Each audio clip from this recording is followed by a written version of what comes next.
Welcome to the Dogs Podcast with your hosts, Blake Renaker, Justin Charles, and Josh All.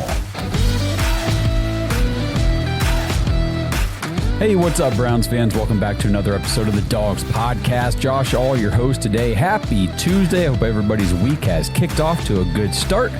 Shout out, congratulations to the Indiana Hoosiers on the national championship victory over the Miami Hurricanes last night. That was a game. That was a defensive battle for the vast majority of that game. We really didn't get any sort of, those explosive or highlight offensive moments until really the second half.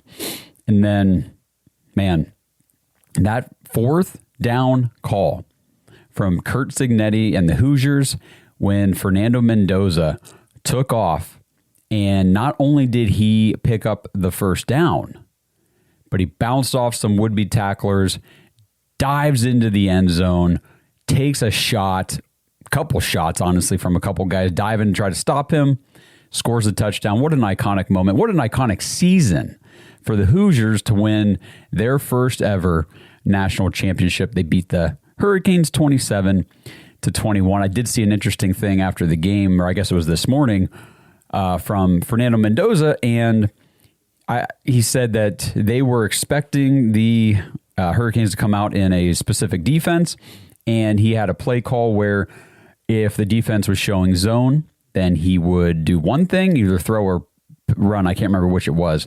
And then if it was man coverage, he was going to do the other. So I think it was if it was zone, he was going to throw. And if it was man, he was going to run. I can't remember exactly. I think that's what it was. Anyway, and he came out and he said, so what they did is half of the defense dropped in zone and the other half went man. And that was his pre-snap read. And he said, you know what, screw it. I'm betting on myself. I'm taking this thing. And he said something like, I'm going to die on that field. And that's the mentality of Fernando Mendoza. I know he's kind of quirky, and I know he gets, ridden a little bit hard by people out there for some of his post-game interviews and the way he's emotional and things like that. Guys, Fernando Mendoza is a stone-cold baller. I've watched so much Indiana football this year, and especially this playoff run, starting back in the Big Ten Championship against my Ohio State Buckeyes. The kid just wins.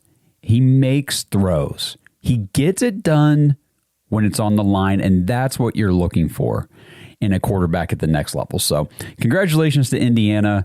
And obviously, as a Buckeyes fan, I'm sitting there going, well, these are the two teams that beat us this year. So hats off to them. And it was a great game. Fun game. Let me know in the comments what you guys thought about the national championship.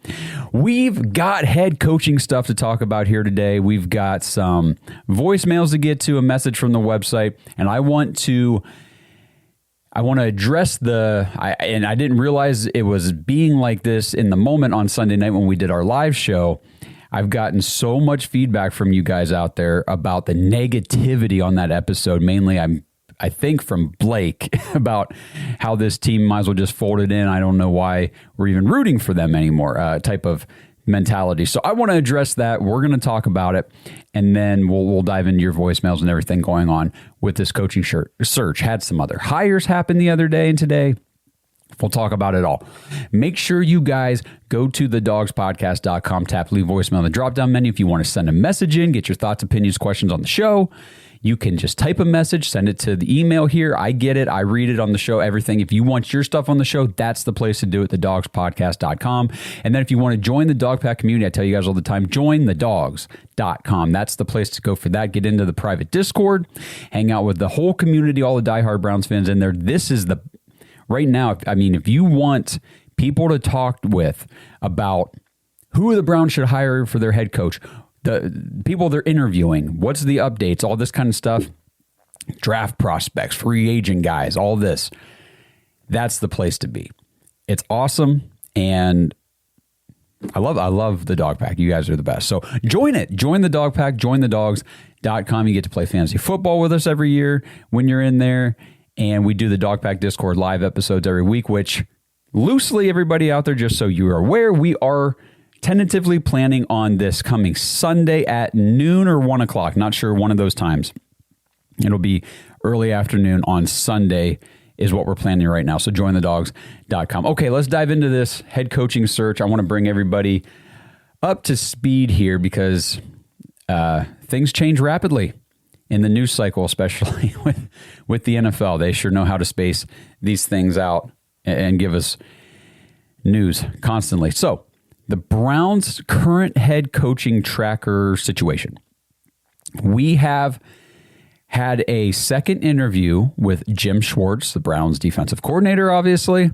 That was yesterday, Monday. Today, Tuesday, is the scheduled second interview for Todd Monken, the offensive coordinator for the Ravens, a name that I would really like the Browns to get off of their list.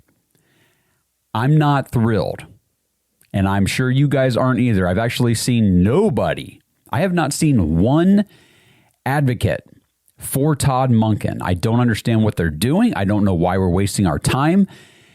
He doesn't satisfy the Rooney Rule. Like, what are we doing with Todd Monken? I'm not saying that, you should hire or interview people just to satisfy the Rooney Rule, but I see no benefit. That's my point. I see no benefit in interviewing Todd Monken. I don't get it.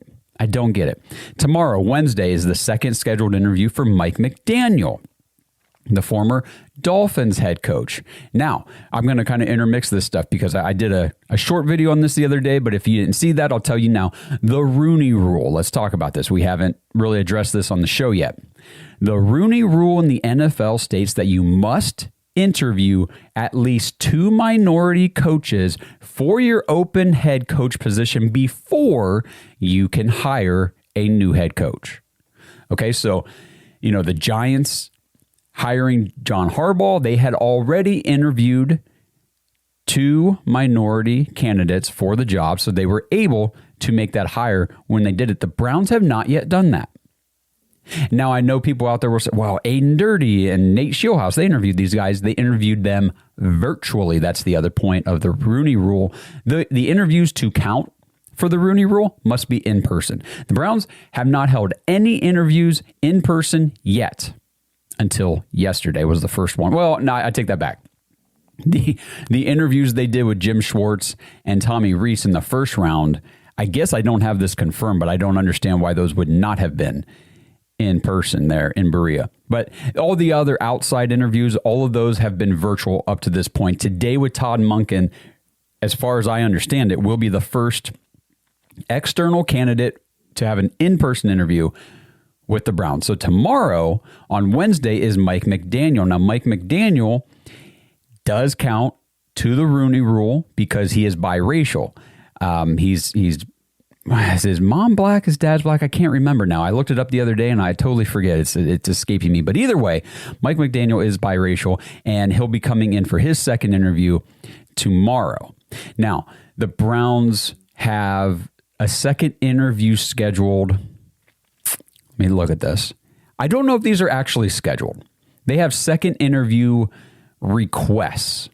I don't think they're actually, I haven't seen anything to say they're hard scheduled yet, but with Jesse Minter, the defensive coordinator for the Chargers, Grant Udinski, the offensive coordinator for the Jaguars, that's my guy, that's who I want them to hire, and Nate Shieldhouse, the Rams passing game coordinator. Now, real quick, they, just to remind everybody, they've already completed interviews, first round interviews with Tommy Rees. Dan Pitcher, who's the Bengals offensive coordinator, feels like he is no longer a part of the head coaching search for the Browns. Still a name to keep in mind for the offensive coordinator position. And of course, Aiden Dirty, who I mentioned, the Seahawks defensive coordinator. So that wraps things up for the Browns. Mary Kay Cabot was out there this weekend, reporting that Tommy Rees is likely or could possibly, I don't know how she worded it, follow Kevin Stefanski to be the offensive coordinator in Atlanta. Whatever, take him. I don't really care. You guys know how I feel about this coaching staff and everything from the past couple seasons here in Cleveland. I was ready to move on from everybody, including Jim Schwartz. Just everybody. I'm ready. I'm ready for a new regime, for a new approach to football in Cleveland. What we had with Kevin Stefanski started off great, got stale, just didn't go the way we had hoped it would go. It is what it is. I'm ready for a new future here in Cleveland with the head coach hire. We just got report last night that the Chiefs actually hired Chad O'Shea to be their wide receiver coach. Chad O'Shea, who was the wide receiver coach / pass game coordinator under Kevin Stefanski for the last 6 years. So ever since Kevin came to Cleveland, Chad O'Shea has been in charge of the wide receivers and the passing game coordination. That's been a point of contention with a lot of Browns fans. I've brought it up multiple times on the show, brought it up the other night on the live, and Blake became my first known, I haven't seen anybody else, but the first known defender of Chad O'Shea. I think everybody else is like, good riddance, get the fuck out of here. I'm tired of just watching wide receivers do nothing for this team. The two areas on this team that suck the most, wide receiver and the passing game. And that guy was the only position coach to keep his job the entire tenure while Kevin Stefanski was here. We fired everybody else at all the other offensive position coaching spots and brought in new guys and things like that. Chad O'Shea stuck around the entire time. Crazy, but he's gone now. So I said on social media, what am I missing that the Chiefs wanted him?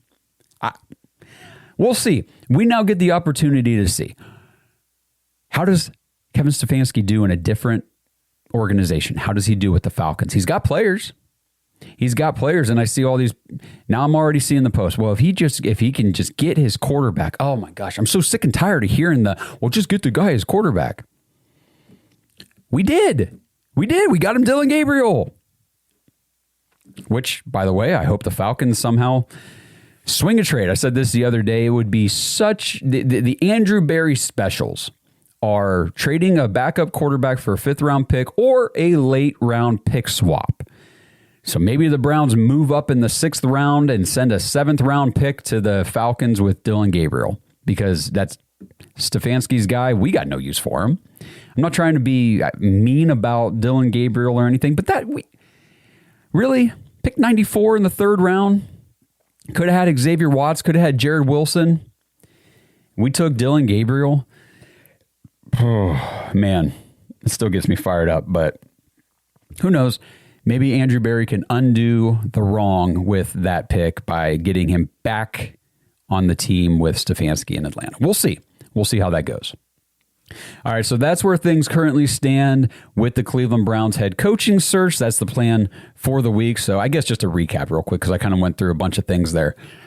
The 6 second-round head coaching candidates for the Browns: Jim Schwartz, Todd Monken, Mike McDaniel, Grant Udinski, Jesse Minter, and Nate Scheelhaase. I can tell you right now who I would eliminate immediately off of that list of 6. My personal top, if those are the 6 guys that are left, here's how it goes. I want Todd Monken, obviously, off this list. Goodbye. Jim Schwartz, I love you. You've been a great defensive coordinator. I don't want you to be the Browns head coach, so he's off my list. Jesse Minter, we talked about this on Sunday night. You were in Michigan with Jim Harbaugh during the cheating scandal. I don't want you. I don't want anything to do. I don't want a defensive coach to begin with. I don't want a defensive head coach. Goodbye. You're off my list. So that leaves Mike McDaniel, Grant Udinski, and Nate Scheelhaase. Now, I know Blake was just poo-pooing all over the young head coaching candidates and everything the other night. In my opinion, this is how you get that next decade plus long head coach to really revitalize and turn around your organization, is to identify, find, and take the shot on a young up and coming guy that we don't know what he's capable of yet because he hasn't done it. I like Mike McDaniel to an extent. Of my final 3 out of these 6, it goes, number 1 is Grant Udinski. That's who I want to be the next Browns head coach. And then for me, number 2 is Nate Scheelhaase. Let's do it. Let's take a shot on the young up-and-coming mind, because we don't know what he's capable of. It might blow up in our faces and he might suck and we're firing him in 2 years. I don't know. I mean, Robert Saleh just took the head coaching job in Tennessee. He was with the Jets from 2001 to 2004, had like a 357 win percentage over the 4 seasons he was there. But they took a shot on a young up-and-coming defensive guy to come lead their team, and it didn't work. It didn't work. So they fired him. They moved on. He's getting another shot now elsewhere. But this is how the NFL goes. With Mike McDaniel, I just have my reservations about hiring a guy who was just fired because his team was underperforming and they were having player-only meetings and there was dysfunction and some turmoil. And I'm not ready to make that the next head coach of a team that, quite frankly, isn't at a spot for that. This Browns roster, in my opinion, is needing of somebody younger, somebody new, somebody fresh, somebody green to come in here with some new ideas, some different approach, and see what he can do. Because we'll get into some of this stuff in a minute, because I got roster things to talk about and all that kind of stuff. But and I said this on Sunday night, this is also just my personality. There's people out there right now that are probably saying, no, I want Jim Schwartz, and that's fine. I'm not saying you're wrong if you want Jim Schwartz. I'm just saying, me personally, I don't. My personality is much more, let's see what the young, unproven guy has. Because I know what Jim Schwartz did as a head coach his first time around. I know what Mike McDaniel did as a head coach his first time around. Let's just see what somebody else can do. Let's get some new names into the NFL head coaching circle right now. But anyway, that's just me. That's my approach. That's my personality. Let me know in the comments what you guys think about all this. Actually, real quick, to go back to the Rooney Rule, the Browns cannot hire a coach until, of course, like I said, they satisfy the 2 minority candidate requirement for the rule. And right now, the only 2 minority in-person interviews they have scheduled is Mike McDaniel and Nate Scheelhaase. Nate Scheelhaase, they cannot interview until Monday of next week because the Rams are playing in the NFC Championship game on Sunday. So they can't interview him this week. They have to, and I'm not saying they will interview him on Monday. They can't interview him until at least Monday. And does he really want to come all the way to Cleveland for an in-person interview the day after the NFC Championship game, win or lose? I don't know. We'll see. It'll be early next week if they get to that point. The only way they can hire a coach this week, based on their interview schedule, is if they hire Mike McDaniel. Because then, obviously, if you're hiring a minority coach, you don't need to satisfy the rule. You can just hire him. So Mike McDaniel is the only head coach that could possibly be hired this week. Otherwise, if we're not hiring him, we got to wait until we interview Nate Scheelhaase next week. I'm seeing a whole lot of stuff about, Mike McDaniel has interviewed for a ton of offensive coordinator jobs. That might be a better fit for him. I don't know why Mike McDaniel would want to come coach here. Not many people get more than 2 head coaching stints in the NFL, especially if one of them wasn't great. A guy like Mike McCarthy might be getting another opportunity in Pittsburgh with the Steelers. That's kind of his main focus right now, I was reading today. But he also had a long, extensive history of success in Green Bay.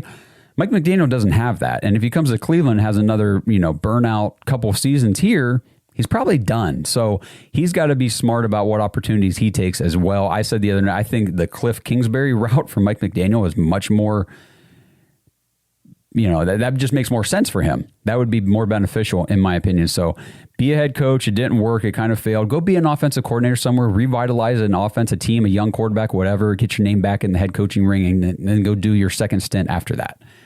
And I think he'll have that opportunity.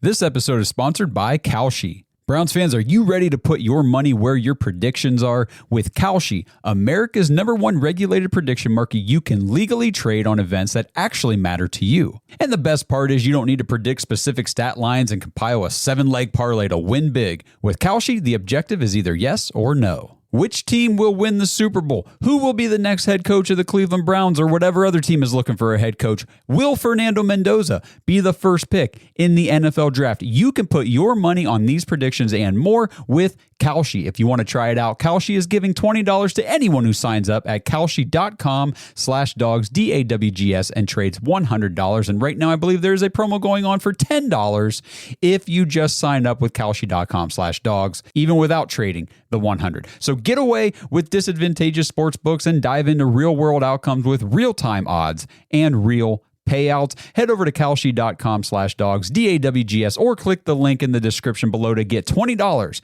when you trade $100 on Kalshi. That's Kalshi, because why shouldn't you get paid for being right? If you're the purchasing manager at a manufacturing plant, you know having a trusted partner makes all the difference. That's why, hands down, you count on Grainger for auto reordering. With on-time restocks, your team will have the cut-resistant gloves they need at the start of their shift. And you can end your day knowing they've got safety well in hand. Call 1-800-GRAINGER, click Grainger.com, or just stop by. Grainger, for the ones who get it done. So, just to recap, too, what else is going on in the NFL? I mentioned today came out Robert Saleh, the 49ers defensive coordinator, just took the job for the Titans. So that's the route they decided to go. That's another team off the board. Obviously, John Harbaugh with the Giants, Kevin Stefanski with the Falcons. And then the fourth team, which this news actually came out last night, Jeff Hafley, the defensive coordinator for the Packers, will be the new head coach for the Miami Dolphins. So we've got 10 teams looking for new head coaches this year. 4 of those spots are filled. Now, if you watched the show Sunday night or listened to it the other day, we were talking about there being 9 spots. 9 teams this cycle looking for a head coach, and a new team. The 10th team emerged yesterday, and I'm not going to talk about it. I'm going to let my buddy Adam talk about it. Hey boys, this is Adam here in El Paso. I just wanted to call about some news that just came across my feed. Sean McDermott is fired in Buffalo. That's right. Sean McDermott, 98 wins, 50 losses, a 500 playoff record, 5 AFC East title games. That coach just got fired in Buffalo. And as much as I respect that Buffalo probably wants to win a Super Bowl and this is the way that they feel they're going to go about it, I feel like their loss has just turned into a Cleveland opportunity, and we'd be stupid to pass up an interview with such a talented coach. I want to hear your guys' insight on it and where you guys think this person would sit in the level of precedence that you guys have previously mentioned in other episodes. But yeah, give me your guys' take on it. I'm excited, and I hope Cleveland seizes this opportunity. All right, Adam, as he said right there yesterday, the news broke that the Buffalo Bills had fired head coach Sean McDermott after the Bills' loss in Denver on, I guess that was Saturday in the divisional round. Sean McDermott, and like Adam said there, a 98-50 record, a 662 win percentage over his, 9 seasons. 9 seasons with Buffalo. Started in 2017 when he was 43 years old. He is now 51, finished up here in 2025 and done. And now becomes immediately the top coach available right now for all of these openings. Don't expect to see anything about the Browns having an interview lined up with Sean McDermott. Just don't expect it. You know, we talked about this with John Harbaugh. Just take him off the radar. Take him off the list. It's a non-factor for the Browns. Sean McDermott's not coming to Cleveland. Okay? And I know there's history there. Back in 2016, I believe the 2 finalists for the head coaching gig in Cleveland were an unknown, up-and-coming, young defensive guy named Sean McDermott was one of the 2 finalists. And the Browns, at the last minute, because I believe they were planning to hire Sean McDermott, and I forget how everything worked out in the comments. You guys go ahead and remind me if you remember better than I do. The Browns went instead with a coach who had some previous head coaching experience, although it wasn't great. A guy who was the up-and-coming, or not up-and-coming, I shouldn't say, but he was regarded as the top offensive mind.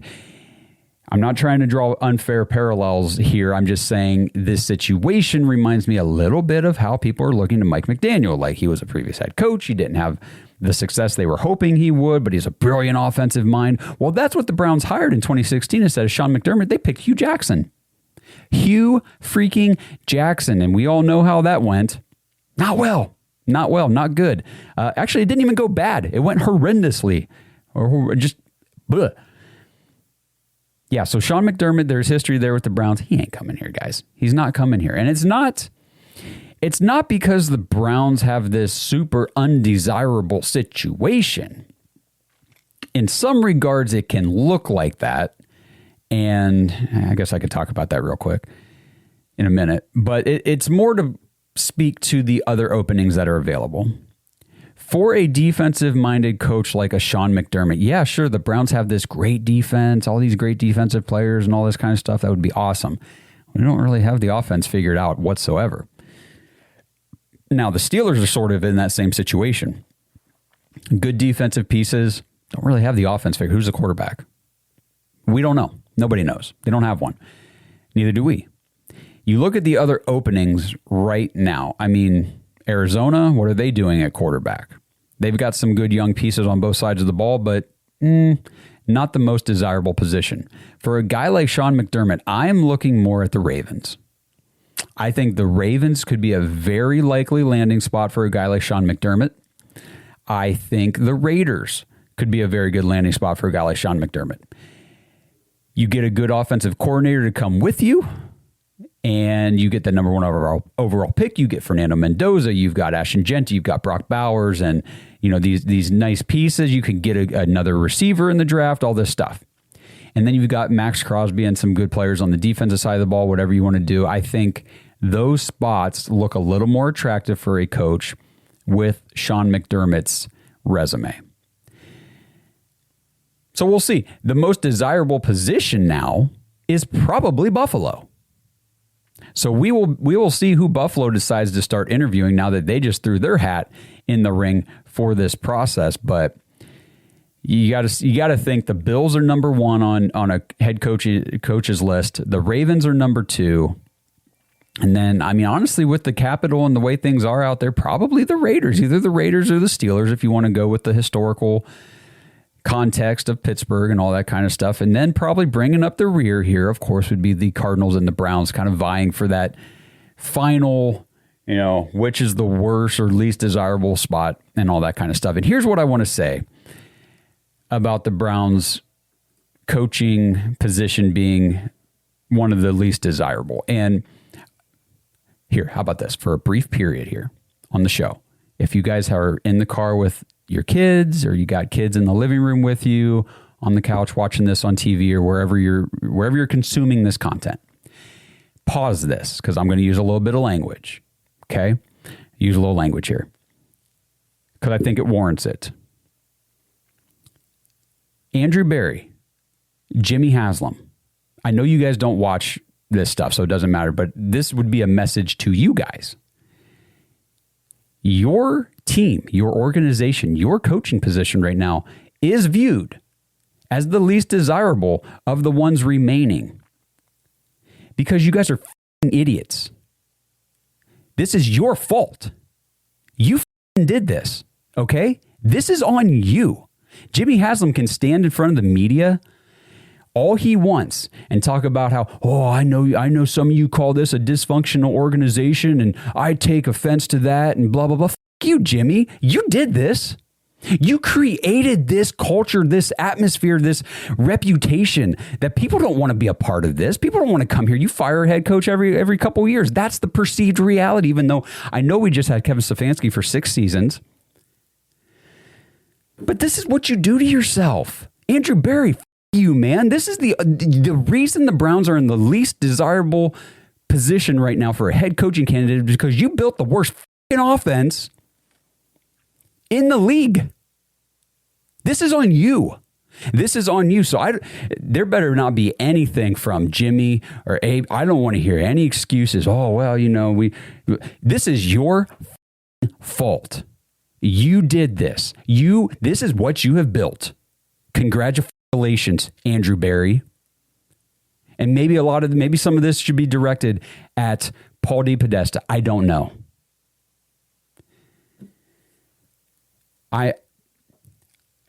We're going to do this one more time here with Andrew Berry. If this shit doesn't get fixed or look like it's on its a clear trajectory to being fixed, he better be gone. He better be gone. You built the worst offense in the league, dude. Over 6 years. Over 6 years. You inherited such a good team. You inherited a team with a young number 1 overall pick, Baker Mayfield, Jarvis Landry, Odell Beckham Jr., a young David Njoku, a young prime Nick Chubb, a good offensive line pieces, great defensive pieces, Myles Garrett and Denzel Ward and these guys. And you f***ed it up. You tore it to shit and replaced it with nothing. Nothing over 6 years. That's why, and I'll back up off my language here. So if you guys want to invite your kids back in the room or turn this back up in the car, go right ahead. But that's why when I said this team, this organization needed a full house cleaning, I meant front office along with the coaching staff. Okay, let's shift gears here. I think that pretty much covers everything going on with the head coaching stuff right now. I want to talk about this message from the website. So Matt Mendoza sent in a message. He says, "Hey there, dogs. Just listened to the last episode. Just got to bring some positivity to the podcast. I'm tired of hearing we're going to suck next year. I get it. Our offense was real bad this year. Yet they went 5-12. A few mistakes go the other way. Easily could have been in the division race with 8 or 9 wins. We talked about that the other night. Think about that. This awful offense could have easily been a playoff team. Let negative Blake know."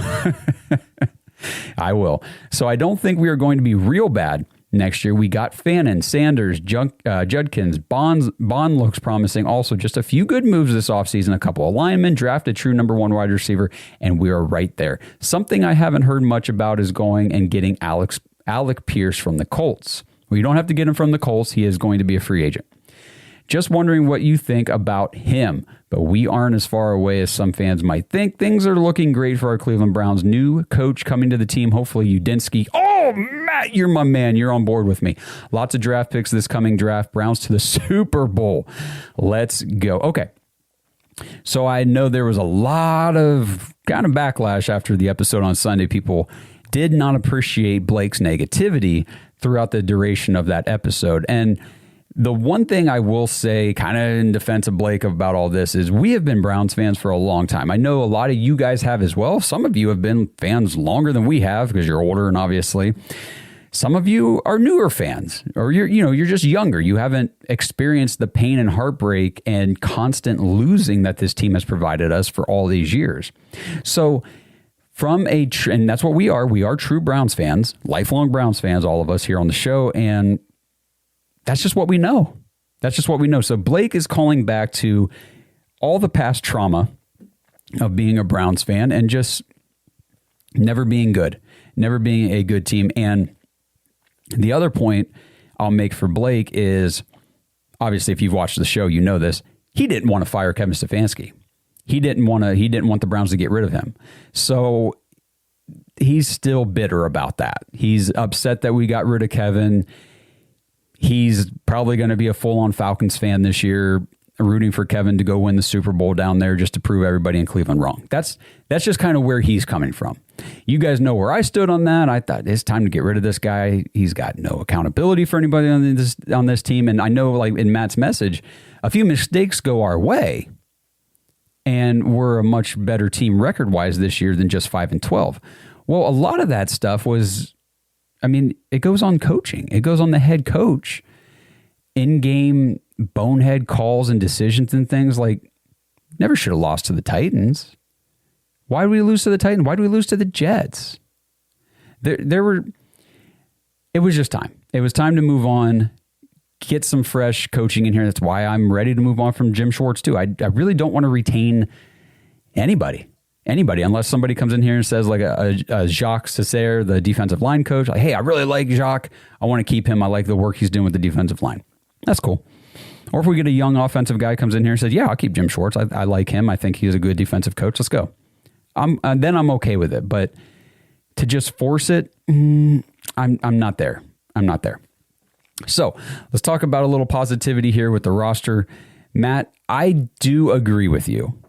Absolutely. I do agree that this team could be a lot better in 2026 than it feels like coming off of 8 wins over 2 seasons. Now, a lot of that is going to really hinge on what the Browns decide to do here at head coach, what staff that new head coach brings in here, and what the plan at quarterback is. one of the reasons why I really like Grant Udinski and why I want him to be the new head coach is because I have read and listened to a whole lot of things about how he impacted Sam Darnold when he was in Minnesota. And there are articles from Minnesota reporters on the Minnesota, the people that cover the team up there in Vikings territory. And they were very upset that the Vikings lost Udinski to the Jaguars to become their OC. There were writers questioning how much of Kevin O'Connell's perceived quarterback whispering, which I love Kevin O'Connell. I think he's a great coach. We think he does great work with the quarterbacks. And some people, obviously, the dialed-in, tied to Minnesota Vikings writers are questioning in some of these articles how much of that quarterback whispering was on KOC and how much of that quarterback whispering was Grant Udinski. And then we see Grant Udinski go to Jacksonville and Trevor Lawrence, who looked like the most underperforming, disappointing, number one overall generational quarterback prospect in recent memory, all of a sudden has a career season. That's not a coincidence. That's not a coincidence. I'm not taking anything away from Liam Cohen, who was the offensive coordinator in Tampa Bay after Dave Canales left to go be in Carolina. And, Baker Mayfield continued to have a good season down there under Cohen. But we had seen Baker have good seasons before, obviously his rookie year in Cleveland, 2023. And then we saw again the year before that with Canales in Tampa Bay. We never saw Trevor Lawrence have a great season before until this year. And Grant Udinski was a part of that. So I think that the opportunity for the Browns to have a good, how do I want to say this? Maybe a better than anticipated performance from the quarterback position would come from hiring Grant Udinski. So if the Browns get Udinski and he brings whatever staff that the people he knows and the guys he likes to come here and coach, I don't know what we could expect or should expect from guys like Shedeur Sanders and, dare I say it, maybe even Deshaun Watson. We'll see. But I have hope, optimism, and more faith, maybe than I should. Maybe I'm just a dope. Maybe I'm just putting blind faith into something. I don't know. But I feel like Grant Udinski would have the most potential to get the most potential out of our quarterbacks. From what I saw from Shedeur Sanders this season, it's so hard to evaluate. Because if you look at efficiency metrics and the deeper analytical data and all that kind of stuff that these accounts and everything post on social media, it wasn't good. He was like the worst quarterback in the NFL per all those data points and metrics and things like that. I operate a lot more on the eye test. Kid can play football. He can play quarterback at the NFL level. He can make some nice downfield throws. He can layer his passes. He had the worst offensive line I've probably ever seen play football in the NFL. He had the worst wide receiver core you could possibly give a rookie quarterback to work with. He had no run game. And Blake attributes pretty much all of the offensive deficiencies on the personnel. I think it's about half and half. I think that the personnel didn't help the situation. I also think Kevin Stefanski's scheme and offense was not good. I don't think it's conducive. I don't think it works at the NFL anymore. We'll see how it looks in Atlanta with better players. So that will be a much better test to see how things go. But I was not a believer in Kevin's offense and the way he runs the scheme. I'm ready for a new up-and-coming offensive mind to come in here and let's see what we can do, because I think we do have the pieces. And I think, like Matt said here, another good offseason, a good draft, get some free agents in here. Things could be looking much better for the Browns in 2026 than it might feel, again, coming off of 8 wins in 2 years. That doesn't feel good. That doesn't feel good. Got to get the right players in here, and we got to get the right leaders. That's key. So we'll see. We'll see. We'll obviously keep you guys posted on everything that's going on with the Browns and who they decide to hire and how that's going to impact the team. And then it's time to dive into draft prospects and all that kind of stuff, which is going to be a ton of fun. This episode is sponsored by ISSA. Browns fans, if you're into health and fitness, have you ever wondered how you could maybe turn those hobbies and your passion into an actual career? If that sounds interesting to you, then ISSA has the opportunity you've been looking for. ISSA is the International Sports Science Association, and they can help you become a certified personal trainer in as little as 3 months. And right now you can get $100 off your certification when you sign up through our link, joinissa.com/dogs, DAWGS. Now, certifications are 100% online, self-study, and self-paced. You can study anywhere from your phone, tablet, or computer. And the final exam is open note, open book, aka piece of cake. Except you fitness nuts probably don't eat a ton of cake, so let's just call it a piece of delicious protein bar.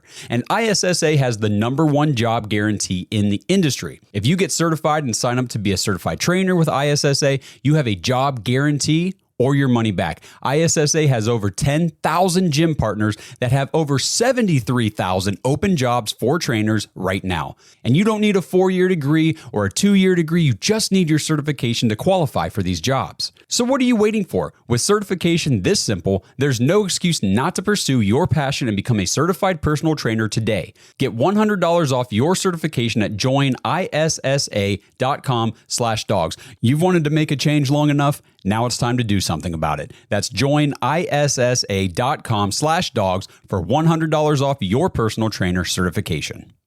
This episode is sponsored by ButcherBox. Browns fans, I hope you didn't miss out on the Christmas promotion from ButcherBox, but if you did, I have great news. The promo is still running this week. Head to butcherbox.com right now and new members will receive your choice between free New York strip, ribeye, or filet mignon in every single box for an entire year. Plus, you get an extra $20 off with promo code DOGS, DAWGS, at checkout.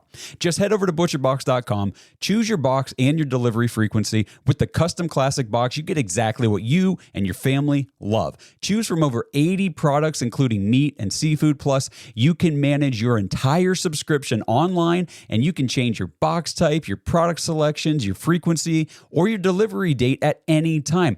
Shipping is always free. Deliveries come straight to your door on your schedule, and you can cancel anytime. Every meal is easier when your freezer is stocked with high-quality meat and seafood from ButcherBox. That's butcherbox.com. Right now, get your choice between free New York strip, ribeye, or filet mignon in every box for an entire year, plus $20 off with promo code DOGS, DAWGS, when you check out. Okay. Let's see here. You know what?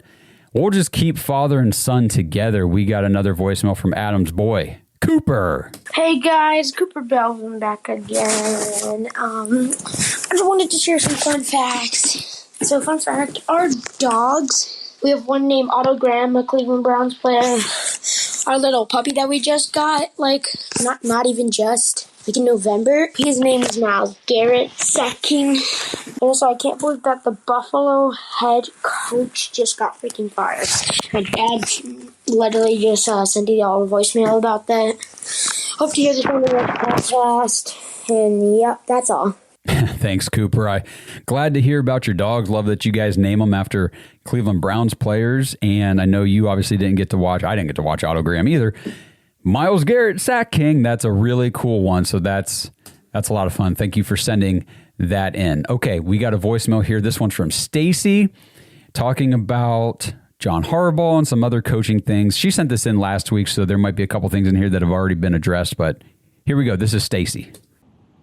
Well, guys, I just woke up and saw a little notification saying that John Harbaugh is finalizing a deal with the New York Giants.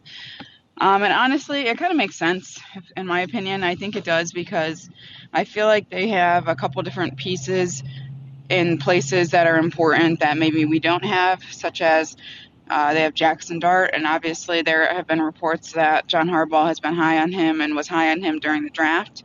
And then they also have Malik Neighbors as an elite receiver. They have a nice running game. We have a good running game, obviously, with Q, but it's just, I think our quarterback and our receiver position are just a little bit too up in the air for a coach like John Harbaugh to want to come here and coach, which is fine, and that makes sense, and it was kind of what I was expecting anyways. So My hopes were not super high with Harbaugh. But as far as it comes with coaching, in my opinion, I'm kind of on the same page as Josh.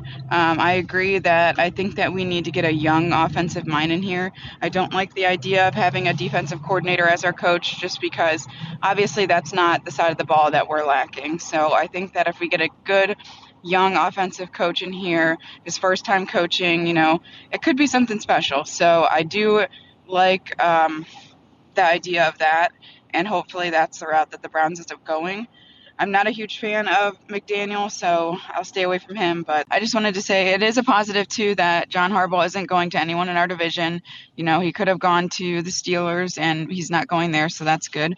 And it also means that Kevin Stefanski is not going to the New York Giants. So in my opinion, I think that's a good thing. I would have been a little annoyed seeing him go to the New York Giants and playing with Jackson Dart, a rookie quarterback, and just making him look like the best thing in the world. So I think it's a positive all around. I think that this opens the door for us getting a young offensive mind, which is exactly what I think we need. All right, Stacey, thanks for the voicemail. Yeah, Kevin going to New York would have been interesting just because the Browns clearly passed on Jackson Dart in the draft last year because, again, it's been reported. I'm not making this up just because it fits the narrative. Like, this is what happened. They had freaking Dillon Gabriel ranked second on their quarterback board behind Cam Ward. So if that's and if you guys remember, the Browns spent so much time last year with these quarterback prospects. And yeah, that's the evaluation they came away with. So there's where my skepticism comes from with this team trying to evaluate the quarterback position is that's what you guys came away from? Everything? Dillon Gabriel, better than Jackson Dart, better than Shedeur Sanders. Okay. Better than Tyler Shough. Okay. Whatever. We will move on from that. So, Stacey, thank you for the voicemail. Let's move over here. This one is from Matthew. I don't know if this is the same Matthew from the website or not, but let's hear what Matthew has to say. Hi, it's Matthew from Chicago. There's a couple of questions I wanted to ask you. Do you think Luke Whipler will be on the starting O-line next season? And do you think Isaiah Bond could have a bigger role on the offense?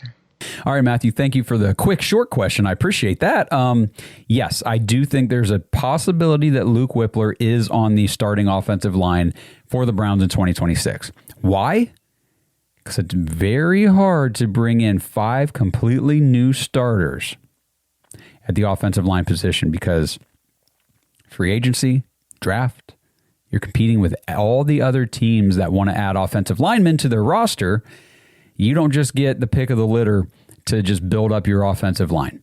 We don't have unlimited money. We don't have unlimited draft capital. So we have got to make it work with guys that have shown capability to do so. And I think Luke Whipler has shown that. I think there is a possibility he is the starting center, or maybe he scoots over and plays one of the guard positions if we get a Tyler Lindenbaum in free agency or something like that. I don't know. But right now I would have to say that you could probably go ahead and pencil him in as a starter on this offensive line in 2026. Isaiah Bond having a bigger role? Yeah, absolutely, man. I do.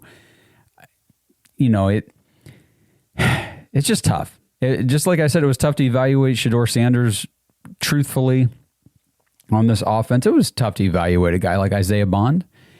He's playing in a mediocre offensive system with not the best quarterback play most of the year. You got Joe Flacco. Dillon Gabriel was also, Isaiah Bond's role in the offense as a deep threat, as a field stretcher, might as well have been nothing. With Dillon Gabriel, couldn't throw the ball past 10 yards. Isaiah Bond didn't become relevant until Shedeur Sanders got into the games and started chucking the ball down the field and hitting him for some deep connections. So, yeah, I think Isaiah Bond will be more involved in 2026.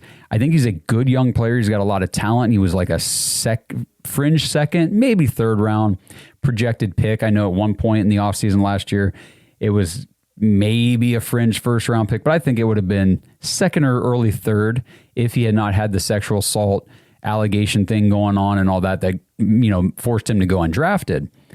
But I do think the Browns have an opportunity with a guy like Isaiah Bond for sure. So Thank you for those questions. And our last voicemail today is from Aiden. Hey guys, what's going on? It's Aiden from Indiana, and I'm coming at you after the news that Dante Moore is going to be staying at Oregon for another year, and of course that's going to change up a lot of mock drafts, and of course it might even change up Cleveland's draft in the long run, because New York could be likely to take a guy like Arvell Reese or maybe even a Reuben Bain or something like that to beef up the defense a little bit, or another offensive option, like maybe they take a receiver. So it definitely is pretty big in terms of how important this Browns draft can be. And if a guy like Carnell Tate isn't available at the 6th pick, how exactly is that going to switch up? Are we going to end up going with offensive line? Because if I'm being honest, if a guy like Spencer Fano or Francis Mauigoa, I think I'm saying that correctly, is available and Carnell Tate isn't, I would honestly take him. I would take them over Jordan Tyson just because of the injury history and everything. And, of course, we can use our 2nd-round pick to go after a receiver like Denzel Boston or Kevin Concepcion. Obviously, it changes a lot of things for the Browns, and I think that the head coaching search will also probably change draft intentions. But let me know what you guys think, and have a great rest of your day. Bye. Great questions there, Aiden. Thank you very much for the voicemail. I don't want to get in the mindset of using the 2nd-round pick 39, on a wide receiver and hoping that guy is our new wide receiver 1, because that doesn't really happen very often in the NFL draft. You want that wide receiver 1, that alpha dog type guy receiver, you get him in the 1st round, and usually you get him earlier than later. That's just, you play the odds on that one. So for me, while I like Spencer Fano and Francis Mauigoa, which I learned last night, it is Mauigoa, not Mauigoa. The G acts as like a GN, like the word gnome. So it's Mauigoa. I like those guys. I like those tackles a lot. There are other tackles that you can get, like a Caleb Lomu, some of these other guys. A little bit later in the 1st round, we do have pick 24. We've got a crap ton of picks, guys. We've got 10 or 11 freaking picks this year. We're not using all of those on rookies in the draft. We can't. We already have way too many now. You know, we're rookies now, going to be 2nd-year guys on the team in 2026. We cannot afford to have damn near half of the roster be rookies and 2nd-year players. We can't do that. So the Browns are going to use some of those picks to move around the board. You could move up from 24 if you need to secure a tackle at pick 21 or 19 or something if you needed to. At 6, if Carnell Tate goes to the Titans or the Giants before we get to pick, I am 100% okay taking Jordan Tyson. Now, I will go in, I'll do some more, I will do some specific episodes about the wide receivers. I will break down Jordan Tyson. I will talk about his injury history and detail that. The injury history does not concern me as much as it does some people. For example, the injury that he dealt with this season in 2025 was a hamstring injury. Wide receivers deal with hamstring injuries from time to time. It happens. Justin Jefferson missed the majority of a season 2 years ago, I think, with a hamstring injury. Jackson Smith and Jigba missed essentially his entire final season in college at Ohio State with a hamstring injury. He fell into the 20s, pick 21 or something like that in the NFL draft. 3 years later, boom, best wide receiver in the NFL this past season. So the hamstring injury is not something that I'm like, oh, I can't draft a guy who had a hamstring injury in college. They happen, especially with wide receivers. Jordan Tyson, from my understanding, the talent is worth the swing at 6. So I would 100% take Jordan Tyson. And if Jordan Tyson and Carnell Tate are both gone, I am still okay taking Mekhi Lemon at 6 because I think he's going to be that good. No matter what, I'm not coming out of this draft without acquiring one of the top 3, one of the big 3 receivers in this class. I want Tate, Tyson, or Lemon. Get me one of those guys, and I will be happy.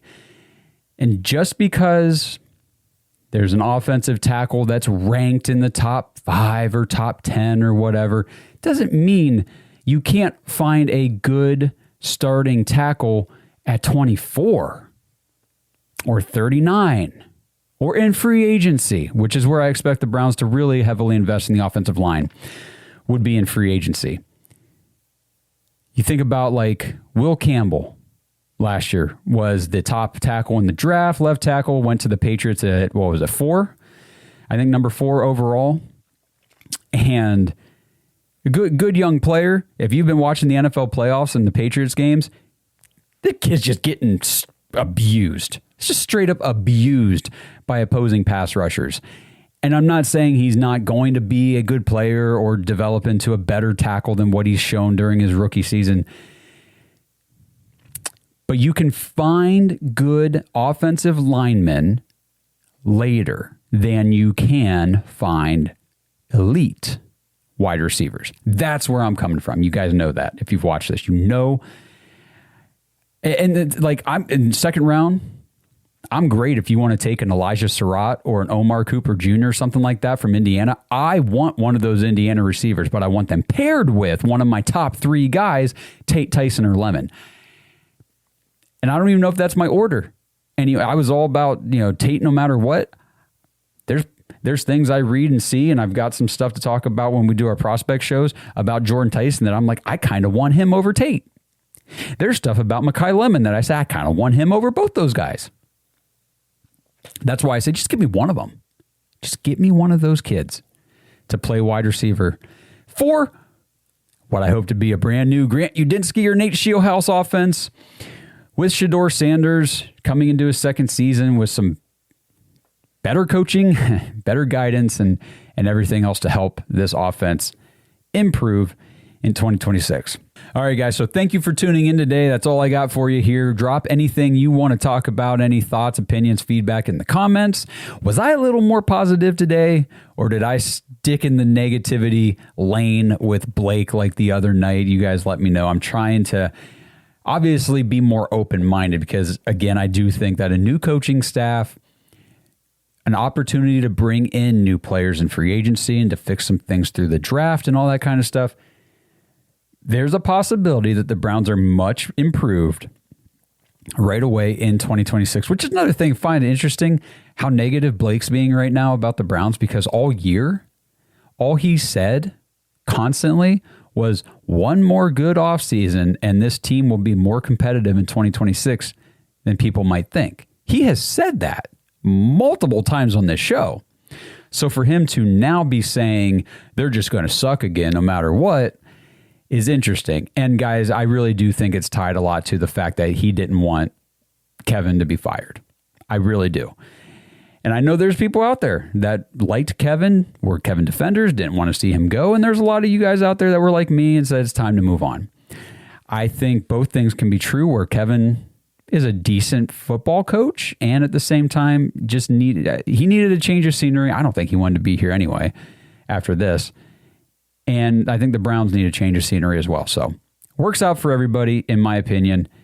Now we get to continue on with the head coaching search. So stay tuned in, plugged into the show here so you don't miss anything. Follow us on all the social media apps. At the Dogs Podcast is the handle everywhere. We'll keep you guys updated on all the news and happenings throughout the week.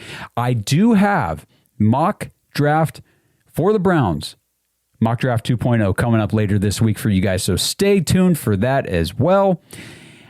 I'm going to try to do more in the first mock. I just did the Browns' first 5 picks. I'm going to try to get further into the draft this time, get some more prospect names and everything out there for you guys so we can all learn together who some of these players are going to be that the Browns could and maybe should have some interest in as we get closer and closer to April, which it's crazy talking about that here on January 20th, but time flies. And before you know it, it's going to be February, and then that's a short month, and then all of a sudden we are just 1 month away from the draft. I'm not trying to wish time away. I'm just telling you, this is how it goes. So stay tuned for everything here on the Dogs Podcast. Appreciate you guys calling in, leaving voicemails. TheDogsPodcast.com is where you can do that. If you want to join the Dog Pack community, join thedogs.com. Go support the show. That is a great way to do it. And it also gives you access to the Dog Pack community, where it's just an awesome place to be. Love you guys. Have a great week. We'll talk to you later. Stay tuned in again for that mock draft episode coming later in the week. Let's go Browns. Thanks for listening to another episode of the Dogs Podcast. Make sure you subscribe on YouTube and follow us on Twitter at the Dogs Podcast. Get your thoughts on the show at thedogspodcast.com.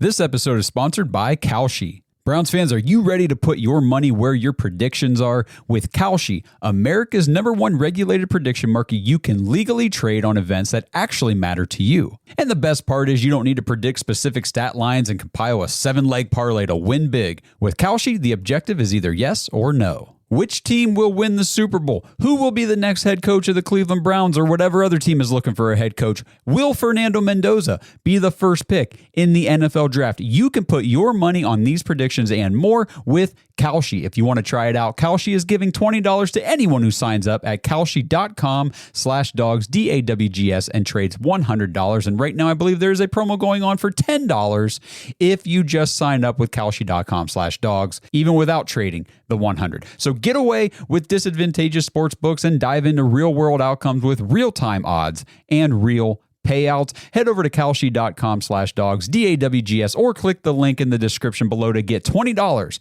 when you trade $100 on Kalshi. That's Kalshi, because why shouldn't you get paid for being right?